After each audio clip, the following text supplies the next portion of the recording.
Un zoom aujourd'hui sur le concept de discrimination. Pour en parler, mon invité Thibaut Mercier. Bonjour monsieur. Bonjour. Thibaut Mercier, vous êtes avocat au barreau de Paris, cofondateur du Cercle Droit et Liberté. Vous avez été également auditeur au sein de l'Institut Iliade et vous nous présentez cet ouvrage Athéna à la borne, discriminer ou disparaître. C'est édité aux éditions Pierre-Guillaume Deroux. Alors on peut voir Thibaut Mercier sur la couverture de votre ouvrage, un bas-relief grec du 5e siècle avant notre ère où on peut voir Athéna, la déesse Athéna qui fixe du regard une borne. Que symbolise ce bas-relief? Que symbolise cette borne? Alors il y a différentes interprétations sur la symbolique de cette borne. Moi j'ai choisi de choisir ce titre parce que la borne représente un peu ce qui nous distingue de l'autre. Donc comme c'est un essai sur la discrimination, discriminer ça veut dire distinguer. Donc cette borne représente ce qui nous distingue de l'autre, donc moi de l'autre, nous de vous. Et ça représente également une limite qui vient être mise à notre volonté individuelle, qui dans nos sociétés modernes est quasiment illimitée. Donc la sagesse des anciens était de savoir s'arrêter au bon moment, donc de ne pas tomber dans la démesure. Je pensais que c'était intéressant d'aller chercher chez les Grecs un peu de sagesse antique. Vous dites simplement discriminer, c'est seulement distinguer une chose d'une autre en fait, c'est choisir. Tout à fait, étymologiquement, discriminer ça veut dire distinguer, donc notre vie est faite de discrimination. Aujourd'hui, vous m'avez discriminé en me choisissant, voilà. Et vous avez discriminé négativement quelqu'un en ne le choisissant pas pour venir parler dans cette émission. Et vous reprenez également le concept de l'intellectuel Dominique Vénère de métaphysique de l'illimité. Oui, comme je vous disais, on est dans une société où la volonté individuelle est toute puissante et on est incapable de comprendre que nous sommes limités par certaines choses qui nous entourent. Par exemple, notre corps, je pense notamment à la théorie du transhumanisme qui voit notre corps comme une barrière, une prison. Donc il faudrait faire sauter les verrous pour nous augmenter. Je pense également à cette croyance dans la croissance économique illimitée qui met en danger notre planète et les ressources naturelles, par exemple. Oui, selon cette conception du transhumanisme, en fait, on serait tous un petit peu des malades et qui devrions être augmentés ou améliorés, ou en tout cas, même, je veux dire, selon eux, soignés par la technologie. Exactement. Alors, la France et plus généralement, Thibaut Mercier, toutes les sociétés occidentales ont fait de la non-discrimination un leitmotiv. Pourquoi, dans votre ouvrage, dites-vous qu'il s'agit d'une folie ?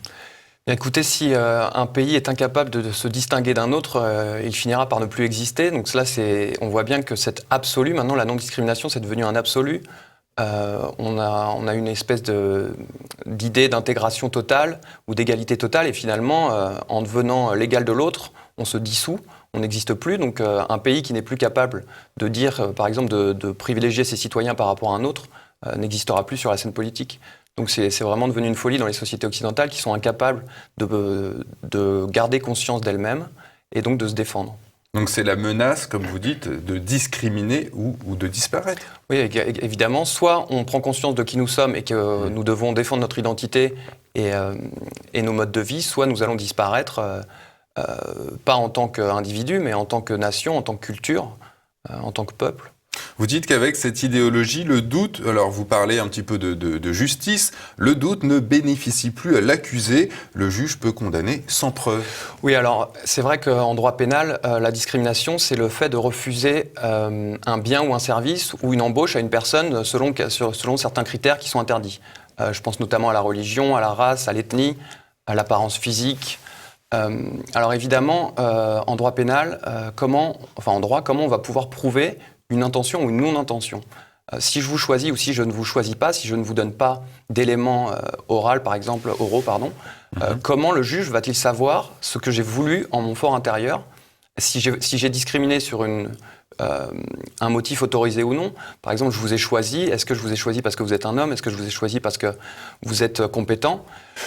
Ou est-ce que je vous ai rejeté parce que vous êtes incompétent ou parce que vous venez d'une minorité visible, par exemple? Alors là, le juge ne va pas pouvoir savoir objectivement vos choix, sauf à évidemment violer votre conscience, rentrer dans votre fort intérieur. Et donc là, on assiste au glissement de la justice. C'est un glissement vers une justice théologique où le juge ne juge plus du crime, donc quelque chose d'objectif et tangible, mais il va juger du péché, donc comme un inquisiteur ou comme un chasseur de sorcières. Ce principe de non-discrimination, Thibault Mercier, même vous dites d'égalitarisme, de tyrannie de la faiblesse, excusez-moi, à quand remonte-t-il? Qui en ont été ses promoteurs? Écoutez, c'est un peu le principe d'égalité poussé à son paroxysme. Donc cette égalité, au début, en 1789, on nous a parlé d'égalité des droits. Donc on était tous, on n'avait plus de privilèges de par notre naissance. On était tous égaux devant la loi. Le souci, donc c'est un concept issu de la Révolution française, de la philosophie des Lumières. Notamment, mais ça vient aussi après je pense à tout ce qui a suivi l'égalitarisme socialiste, notamment. On n'est plus dans l'égalité des droits. Maintenant, on est dans l'égalité des résultats. Donc on n'est plus égaux au départ, on est égaux à la fin. Donc faut aller vers cette égalité de résultats, donc on est tous les mêmes. C'est vrai qu'on nous répète toujours qu'on est tous les mêmes. Et voilà, c'est le concept de relativisme. Voilà. L'homme est partout et toujours le même. L'homme est partout toujours le même, et en plus, il n'y a plus de valeurs qui méritent d'être défendues, vu que toutes les valeurs se valent. Donc, comme on est tous les mêmes et que chaque choix se vaut, finalement, on en arrive à l'indifférenciation et tous les êtres sont les mêmes. Vous dites par exemple, l'État qui s'adresserait aux gens qui arrivent en France, il leur dirait mais ne vous intégrez pas puisqu'on ne mérite pas que vous vous intégriez. Exactement, ça c'est la conception multiculturelle qui prévaut dorénavant en France. Alors ça c'est une influence des États-Unis. En fait, le multiculturalisme à l'origine c'est le respect de toutes les cultures, mais finalement c'est devenu plutôt la mise en avant des cultures minoritaires. En oubliant la culture historique des États. Donc, et même la destruction de la culture historique. C'est un peu aussi la destruction de la culture historique. Et en plus, c'est un message de défaite qu'on adresse à ceux qui viennent dans notre pays, puisqu'on leur dit « ne vous intégrez pas, nous n'en valons pas la peine. Nos valeurs ne valent pas mieux que les vôtres, donc gardez les vôtres. » Et finalement, ça crée un terreau très fertile pour le développement du multiculturalisme. Allez-y, oui, je vous ai coupé. Et donc le développement des communautés, pour que quasiment chaque religion, chaque mode de pensée, chaque mode de vie. Et du coup, c'est la négation du principe républicain d'intégration selon lequel les nouveaux arrivants doivent se fondre. Exactement, et à l'origine, d'ailleurs, la République ne reconnaissait qu'une seule communauté, c'était la communauté nationale. Mais depuis 10 ou 15 ans, maintenant, on parle de communauté au pluriel, et c'est vrai qu'on voit le développement de ce communautarisme religieux, ou alors fondé sur le sexe, fondé sur la race, fondé sur l'orientation sexuelle. Et ça, en fait, ça a divisé la société plus que ça a permis une égalité ou une intégration. Ces lois, elles étaient pavées de bonnes intentions, mais finalement, on est arrivé à un idéal de ségrégation où chacun est incité à voir ce qu'il divise, ce qui nous divise, plutôt que ce qui nous rassemble. Alors, vous l'expliquez très bien dans votre ouvrage, Thibault Mercier, ce principe de non-discrimination aujourd'hui se réalise dans la loi Pleven de 1972. Pourquoi dites-vous qu'elle aurait tendance ou carrément qu'elle détruit la nation, la société, la famille ? La loi Pleven, elle est venue interdire de privilégier ses compatriotes pour un bien ou un service ou une embauche. Donc on interdit la discrimination sur le motif de la nationalité. Et en fait, cette loi Pleven, elle est venue un peu faire tomber l'idée même de nation, puisque c'est assez logique, c'est le sens le plus commun pour une nation de privilégier ses citoyens par rapport aux non-citoyens. La préférence nationale. C'est ce qu'on peut appeler la préférence nationale, tout à fait. Alors ça a été complètement dévoyé comme terme, mais c'est plutôt quelque chose de tout à fait classique qui est pratiqué par l'ensemble des pays du monde, sauf en Europe, où l'Union européenne est venue l'interdire entre les pays de l'Union européenne, et la France l'a interdit. Donc on n'a plus le droit, je n'ai plus le droit de privilégier pour une embauche un compatriote, par exemple. Comment vous expliquez d'ailleurs ce phénomène que partout dans le monde, on applique cette préférence nationale et qui est vraiment qu'en Europe et à la limite particulièrement qu'en France, qu'on puisse l'observer? Nos élites politiques sont un peu imprégnées de Jean-Jacques Rousseau, donc du contrat social et de l'homme qui est de l'état de nature, donc l'homme qui est partout le même, en tout point du globe et en tout temps. Donc on pense qu'un Français, en fait, n'existe pas. On a un peu délier l'être humain de sa culture, et on pense que l'être humain existe avant la culture, alors que c'est l'inverse. Aristote nous a dit que nous étions des animaux politiques, c'est-à-dire que nous sommes nés dans une culture, et c'est cette culture qui nous rend humains, et non l'inverse. Les élites de la France considèrent que nous sommes humains avant tout, et que c'est ça qui nous rassemble. Donc qu'un Français voit un Japonais, ou voit un Anglais, ou voit un Somalien. Et à partir du moment où on pense que le politique se résume à l'individu, on ne peut plus faire prévaloir la nation sur l'individu. À propos de nation, Mitterrand disait, lorsqu'il était président de la République, qu'elle mène à la guerre. Qu'est-ce que ça vous évoque? Oui, il a dit le nationalisme, c'est la guerre. Je pense qu'il se trompait. On voit plutôt que cette guerre, c'est un peu plus compliqué que ça, que le nationalisme n'a pas mené à la guerre. C'est plutôt le fait restreindre le nationalisme qui a pu pousser à la guerre. Je pense notamment à l'humiliation de l'Allemagne après ses défaites consécutives. Vous pensez au traité de Versailles? Oui, voilà. Donc, plutôt que d'accepter une défaite honorable pour l'Allemagne, on a voulu l'humilier. Ce qui a au contraire créé un terreau encore fertile pour le développement d'une future guerre. Et au contraire, le nationalisme, ça évite la guerre la plus violente de toutes, c'est la guerre civile. Donc c'était un ciment nécessaire à la cohésion de la nation qu'on a voulu faire tomber, malheureusement, je pense. Et justement, le fait d'abattre les frontières, vous ne pensez pas que ça mène à cette guerre économique dont on nous parle et qui serait peut-être en fait la Troisième Guerre mondiale? C'est vrai que maintenant, on a le libre marché ouvert total. On a abandonné l'idée de guerre conventionnelle, donc il n'y a plus en Europe et en Occident en tout cas.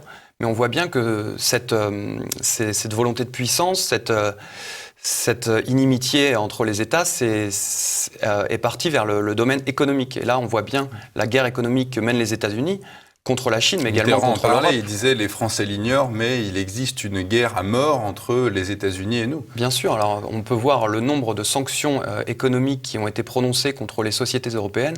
Je pense à la BNP, Société Générale, Siemens, Total, qui ont payé des milliards au département de justice américain, sous prétexte de lutte contre la corruption. Mais finalement, on voit bien que c'est plutôt les entreprises européennes que les entreprises américaines qui sont condamnées.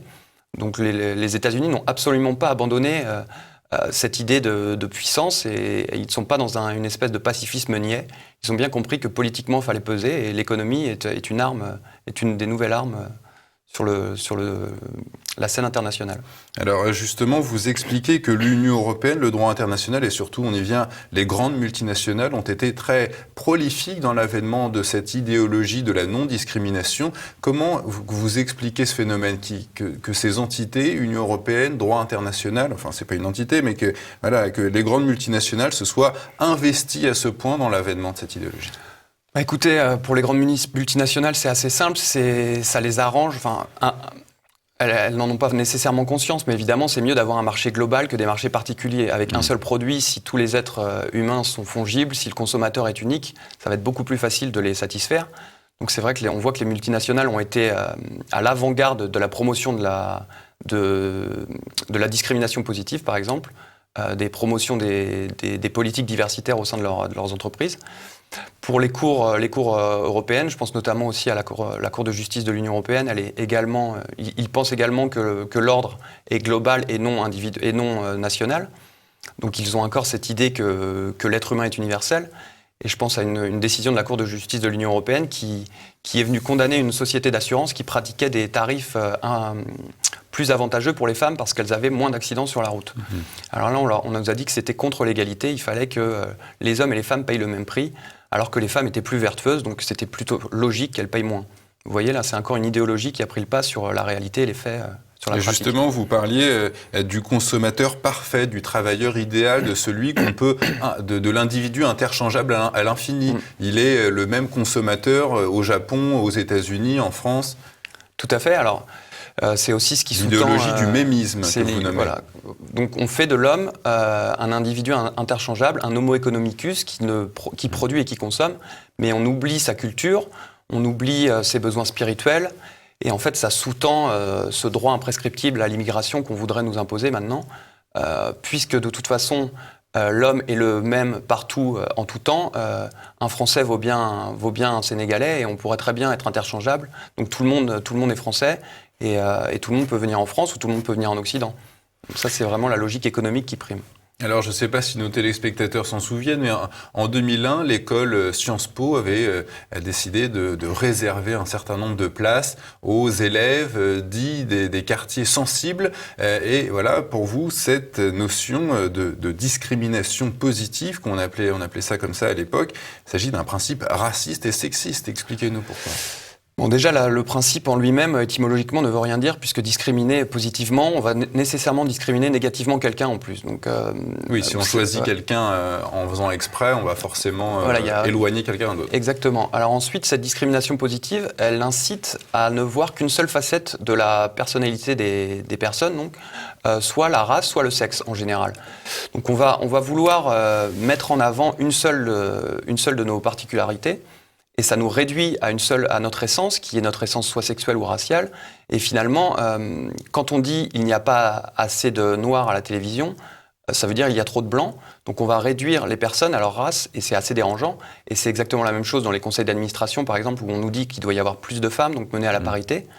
En fait, on réduit les personnes à leur sexe, et on oublie tout ce qui fait notre individualité, notre conscience professionnelle, notre capacité organisationnelle, notre intelligence, donc toutes nos caractéristiques qualitatives. Et en fait, elles sont réduites à des caractéristiques quantitatives, donc notre sexe, notre orientation, notre race. Donc, on nous réduit tout le temps à notre race, à notre sexe, et en fait, si on nous dit tout le temps qu'il n'y a pas assez d'eux, on peut aussi dire qu'il y a trop d'eux. Donc voilà. C'est la même logique, en fait. La logique de la discrimination positive qui est antiraciste est totalement raciste dans les faits.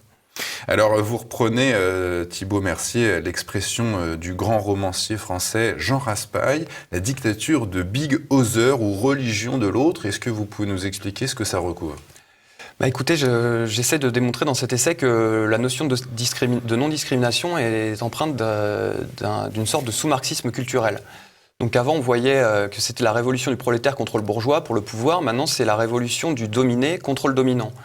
Le dominant, il est vu un peu en Occident comme le mâle blanc hétérosexuel catholique, cette espèce de patriarcat qu'il faudrait abattre. Et donc il y a une espèce de haine de soi en France, en Occident d'ailleurs, puisque le blanc est un colonisateur ou un esclavagiste, il faudrait qu'il expie ses fautes. Et donc cette expiation passe dans l'amour de l'autre au mépris de soi-même. C'est un peu on va au-delà du catholicisme qui était le mépris de soi pour l'amour de Dieu. Là, c'est le mépris de soi pour l'amour de l'autre. Et c'est ça, cette religion de l'autre, cette dictature de Big Other, qui fait qu'on est obligé d'aimer l'autre plus que nous-mêmes. Et l'État même institutionnalise tout ça en créant ou en subventionnant des autorités ou des associations, comme vous l'écrivez dans votre ouvrage, la HALD, la LICRA. C'est renforcer le communautarisme au détriment de l'unité nationale. Comme on a créé la loi Pleven, au début c'était 4 motifs de discrimination, désormais on est à 25. On a rajouté par exemple l'orientation sexuelle, l'apparence physique. Donc finalement l'État incite les individus à se regrouper en communautés qui défendent leurs intérêts catégoriels et non l'intérêt de la nation. Et finalement, on le voit, voilà, là, je citais la LICRA, je citais SOS Racisme, les associations de défense LGBT, essayent de tirer la couverture étatique vers elles, plutôt que de penser au bien de la nation. Donc on est encore une fois incité à voir ce qui nous divise, plutôt que ce qui nous rassemble. Et vous évoquez aussi ce concept de métissage dont on nous rebat les oreilles depuis des années. Vous dites c'est en contradiction avec la vision, en tout cas leur vision écologiste, les gens qui sont à la tête du pouvoir. Pourquoi dites-nous que c'est pas écologique le métissage ? En fait, si on doit tous se mélanger, c'est la perte de la diversité. Et c'est quelque chose de très malheureux si on veut promouvoir la diversité, ce qui est très bien, il faut qu'il y ait des diversités. Donc des diversités de culture, des diversités d'hommes, des diversités de femmes. Si on est incité à tous se mélanger, finalement, on perd cette diversité. Il y a quelque chose d'assez terrible, cet appauvrissement de l'humanité qui en fait mène à la fin des cultures particulières, à la fin des nations. C'est assez terrible. Et donc, si on veut vraiment défendre la diversité, il faut permettre à ces cultures de se préserver. Et pour vous, le multiculturalisme, c'est un concept qui mène directement à la ségrégation ? Oui, puisque maintenant, il y a plus un pays est incapable de faire prévaloir sa culture historique. En Occident, on est obligé d'accepter toutes les cultures et tous les modes de vie. Donc finalement, on n'a plus d'ordre transcendant, quelque chose qui nous dépasse, qui a pu être la religion, la nation, le politique. Maintenant, il y a des comportements individuels illimités, vu que l'être humain peut avoir des désirs illimités. Et on va légitimer ces désirs par le droit notamment, et ça va mener évidemment à la guerre de tous contre tous, à la concurrence de tous contre tous, puisque chacun va faire valoir ses droits contre la nation ou contre la communauté d'accueil. C'est la religion du désir un peu qui s'est incarnée dans cette loi du mariage pour tous, permettre à ces couples homosexuels d'avoir un enfant parce qu'ils le désirent. Je désire une paire de chaussures, je l'achète, je désire un enfant, j'appelle l'État à l'aide pour qu'il me donne cet enfant. Exactement. On voit que tout désir désormais doit se convertir en droit. Et l'État est devenu un peu un Lex Shop, un self-service normatif où chacun va réclamer des nouveaux droits. et pouvoir modifier la réalité à sa guise et pouvoir faire plier encore une fois la communauté, le bien commun, sous son désir égoïste. Alors c'est une question un petit peu provocatrice nécessairement, mais vous affirmez qu'il est théoriquement plus possible d'émettre une préférence pour une religion plutôt que pour une autre. C'est pas un petit peu aller loin quand même Théoriquement, ça devient quand même compliqué. Alors, je vous rappelle, je vous l'apprends peut-être, qu'il existe un délit d'incitation à la discrimination. Donc, vous n'avez pas le droit de prôner publiquement le fait de vouloir, par exemple, de dire que vous devriez embaucher selon la nationalité ou selon la religion. Donc, on pourrait très bien vous attaquer pour dire que vous préféreriez embaucher un chrétien plutôt que quelqu'un d'une autre religion. Donc, vous voyez quand même, la loi est allée très loin dans ce désir de modification du fort intérieur des citoyens. Et donc, c'est pour ça que je pense qu'il devient difficile d'émettre une préférence en public maintenant. Et ça me rappelle d'ailleurs cette discrimination, l'histoire, je crois que c'était un arrêt de la Cour européenne des droits de l'homme qui avait un peu pincé la marque américaine de prêt-à-porter Abercrombie qui disait, bah voilà, moi je veux engager des gens plutôt beaux, quoi. Et alors c'était le défenseur des droits, c'était pas la Cour européenne des droits de l'homme. Voilà. C'est vrai que cette marque sur les Champs-Élysées embauchait ses vendeurs selon leur beauté, donc, ce qui est assez logique puisqu'ils étaient un peu mannequins également. Et on est venu nous dire que c'était discriminatoire parce que fondé sur l'apparence physique. Là, c'est assez malheureux parce que quand même, qu'est-ce qu'une société devrait rechercher? C'est quand même tendre vers le beau, tendre vers l'excellence, tendre vers le bien. Et évidemment, c'est quelque chose d'assez tragique qu'une personne moins belle soit mise sur le côté. Mais en attendant, c'est assez logique qu'une personne veuille tendre vers le beau. Et là, on a interdit à cette société de tendre vers le beau. Donc bientôt, peut-être qu'on nous interdira dans les défilés de mode que les mannequins soient choisis sur leur physique. Et on aura un peu tout et n'importe quoi dans les défilés. Voilà, donc c'était le défenseur des droits. C'était donc en France, c'était pas... oui, c'était en France, oui, tout à fait. Alors, dernière question, Thibaut Mercier. Pourquoi vous dites qu'il est essentiel de sortir de la religion de l'homme, des droits de l'homme, pardon. Vous parlez de religion et pourquoi vous dites qu'il est essentiel d'en sortir? Mais on voit que maintenant, la religion des droits de l'homme, comme je l'appelle, c'est un nouveau dogme intangible, on ne peut plus y porter atteinte. Et cette religion des droits de l'homme ne voit comme existence dans le politique que l'homme, l'individu universel, déraciné, qui est le même en tout point du globe et en tout temps, comme j'ai pu en parler auparavant. Et finalement, cette religion des droits de l'homme interdit aux nations et aux cultures de se préserver. Puisque maintenant, juridiquement notamment, il n'y a plus que l'individu qui compte. On reconnaît de moins en moins ce qu'il dépasse, donc c'était sa culture, sa nation. Et on voit que plus rien ne peut venir interdire à une nation d'apporter des limites aux droits de l'homme. Que ça soit, alors je pense à l'économie notamment, on nous parle du droit à la liberté d'entreprendre, droit à la libre circulation des capitaux. Un État n'est plus légitime pour apporter des limites à cette liberté d'entreprendre, même pour défendre son identité.